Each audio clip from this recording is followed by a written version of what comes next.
आपण परिचय प्रदीप्त जेना कौन आज शिशुपालगढ़ होता एत गहन आप समस्त को नमस्कार।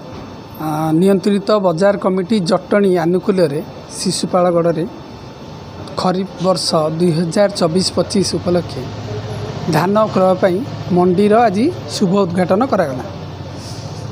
मु बहुत बहुत धन्यवाद देवी देशर यशस्वी प्रधानमंत्री नरेंद्र मोदी को एवं यशस्वी मुख्यमंत्री मोहन चरण माझी तांकर प्रयास रे आज चाषी भाई मानक गोटे क्विंटाल पिछा 2300 टंका एफक्यू धान उपरे एवं 800 टंकार इनपुट सब्सिडी दिया जाउची, जहाँकि सीधा सीधा चाषी मानक उपकृत करिवो एवं कटनी छटनी उपरे मध्य रोक लगी।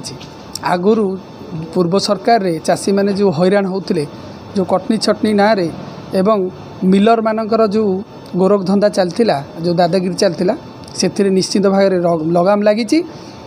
आगामी दिन में चाषीकूल निश्चिंत सबु प्रकार माने उपकृत हम यही सरकार बीजेपी सरकार चाषी मानक पई सबु बेले माने कर्तव्यरत और कार्यरत यह प्रमाण दूची। 3100 टंका क्विंटाल पिछा पाइबे। आगकू मध्य तांको पई विभिन्न प्रकार योजना कृषि विभाग करने को जाउची। मु बहुत धन्यवाद देवी एवं मु बहुत खुशी जे मो पंचायत रे शिशुपालगढ़ रे ये जो मंडी जो क्रय पे जो ये केन्द्रटा होती बहुत बढ़िया भाव में सब जिनस सुव्यवस्थित हो धान संग्रह करा जाउची। धन्यवाद। परिचय है बीजेपी भुवनेश्वर जिला सांगठनिक जिला भुवनेश्वर कृषक मोर्चार कार्यकारी सभापति आ ब्लॉक दायित्व भी अच्छे कलेक्टर ये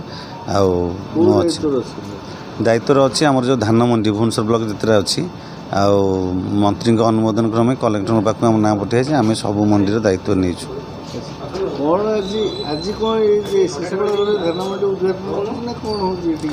हाँ शिशुपालगढ़ में धान मंडी उद्घाटन हो समन्वय समिति घटना कौन बर्तमान तो आम सरपंच जिला परिषद धरिकी आमर बीजेपी जिला कृषक मोर्चा राज्य कृषक मोर्चा टीम आमर मंडी जो 3 जन अच्छा प्रद्युम्न जेना प्रदीप्त जेना विजय स्वाई से मैंने समस्ते रहीकि उद्घाटन हो एठू आमर 1150 क्विंटाल धान उठिबो। हाँ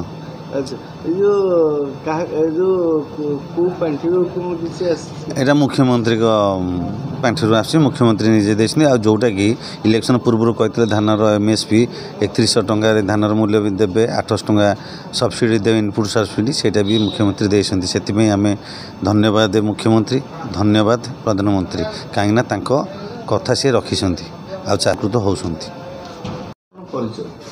मो ना अर्जुन कुमार जेना संपादक शिशुपालगढ़ सेवा समवाय समिति। आज एत गहली भितर कारण गहली हबार कारण कौन कि आज आमर प्रथम थर पर 2024-25 खरीफ सीजन पे मंडी उद्घाटन करागला धान मंडी। नहीं एठी जहाँ सब सरकार तरफ ओडिशा सरकार तरफ जहाँ सब गाइडलाइन अच्छे आम सब सुचारू रूप पालन करछु। मिलर प्रथम रू आनिकी तार अखा दे जाइए चाषी मानक आम अखा डिस्ट्रीब्यूशन गलु।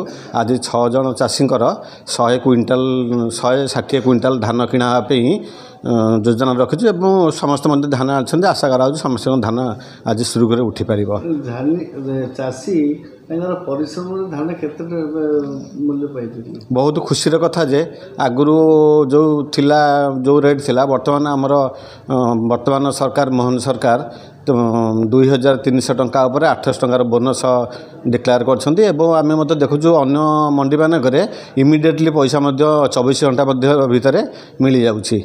आ बहुत खुशी कथा चाषी जो 800 टंका बोनस पाइले से बहुत उपकृत होती बहुत खुशी व्यक्त कर।